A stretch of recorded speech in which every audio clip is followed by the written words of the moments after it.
Hi, Full Sail. My name's Angel. This awesome video is going to be about another awesome video that I watched called the best speech ever by Steve Jobs. It was a speech that the late Steve Jobs, may he rest in peace, gave to the graduating class of Stanford University. This is a very awesome and motivating speech. It it uses that Hale method, the honesty, because he's honest throughout the video. He gives his life experiences, throughout his personal life and career with Apple. He's authentic. He uses great witty, wry, sarcastic humor to get his point across, and got integrity. He's integral. He's being authentic Steve Jobs, and he always lives his life with passion. He lived his life with passion and with purpose. And he did the best he could at everything he did, and he was in love and passionate about helping people, and specifically helping people through technology. And of course, last, the L for love. Put a lot of love into this video, and that's what I got from it, was to be passionate about what you choose to do in life, and to love what you do, and to give it your all, and to live every day as if it were your last. So this video was a little long. He divided it into 3 parts, which were connecting the dots, love and loss, and death. I obviously can't cover all that in just 3 minutes, but I'm going to do my best. So in connecting the dots, Steve Jobs mentions his upbringing, that his mother was a graduate student, unwed mother who put him up for adoption, and she wanted his adoptive parents to be college graduates. Now, as fate would have it, the people that ended up adopting Steve Jobs were not college graduates. This upset the birth mother, and at first she didn't want to sign the final adoption papers. Finally, she signs the adoption papers for Steve's adoptive parents on the one condition that Steve graduate from college someday when he's older.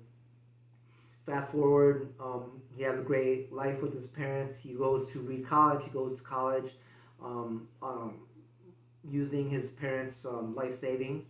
His parents were working class parents. They weren't professionals. They weren't doctors and lawyers and teachers. And so he didn't have a whole lot of money, but he chose a very expensive college to go to Reed College. He goes there 6 months, and he realizes that this isn't what I want to do with my life, and I don't think that going here, any longer will help me to find that out. So he decides to drop out of Reed College, which is, a major decision, and it looks like a terrible decision at first, but turned out to be one of the best decisions he ever made. The reason being, he decides to stay in, for another year over, or like a year and a half as a drop-in student. So he decides to, now he's free. He doesn't have to worry about the required classes that he doesn't like, and he can focus on the classes that he does like. The main one being calligraphy. In that calligraphy class, he learns how to write beautifully. Fast forward 10 years when him and Steve Wozniak, aka Woz, get Apple started and successful.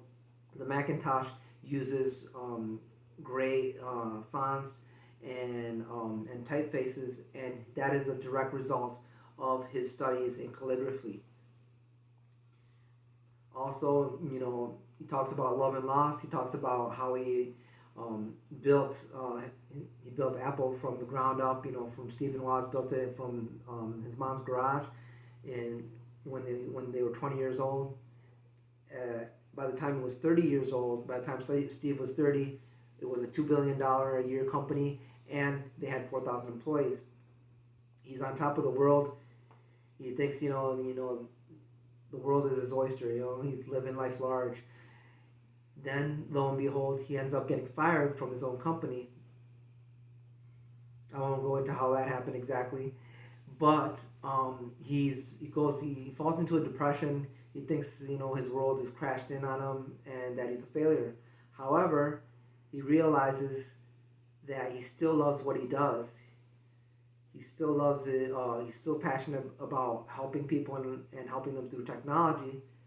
So getting fired from Apple actually turns out to be another great thing that happened to him, because he turns that negative into a positive, and he uses that as an opportunity. So he starts two startup companies, Next and Pixar. Pixar, which does the first CGI movie, which is Toy Story, which also is the first CGI animated movie to win an Oscar award.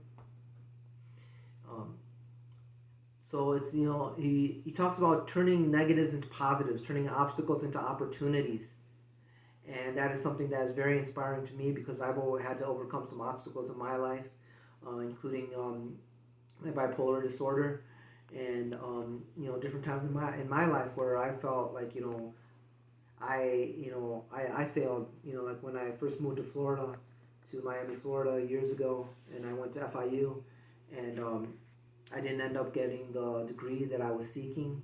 I dropped out of FIU, but connecting the dots, looking back on my life, I can see that what I learned there and the experiences I had and the friendships I made there have helped me in my life now. And that I'm in my 40s, and this happened when I was in my 30s. Also, he talks about love and loss. He oh, I'm sorry about that. Yeah, he talks about death. He talks about live every day as if it were your last. And if you see that the way you're living your life that day isn't something that you'd be proud of, it isn't something that you would like written on your tombstone, then change that. And you have your destiny, you have your legacy in your own hands, and it's up to you to make the best of it and be passionate about what you do, and work hard. And when you love what you do, when you're passionate about it, then you're gonna work your best, because work takes up a huge chunk of your life. You might as well love what you do and do great work. And how you do great work is by being passionate and enthusiastic about what you do in life. So this video was very inspiring to me, and I think it's inspiring to everyone. And I wish everybody at Full Sail the best in their studies, and the sky's the limit. We're gonna achieve our goals, our creative goals at Full Sail, and mine is to be a film director, writer, and producer, and start my own media production company. So reach for the stars. God bless y'all, and take care.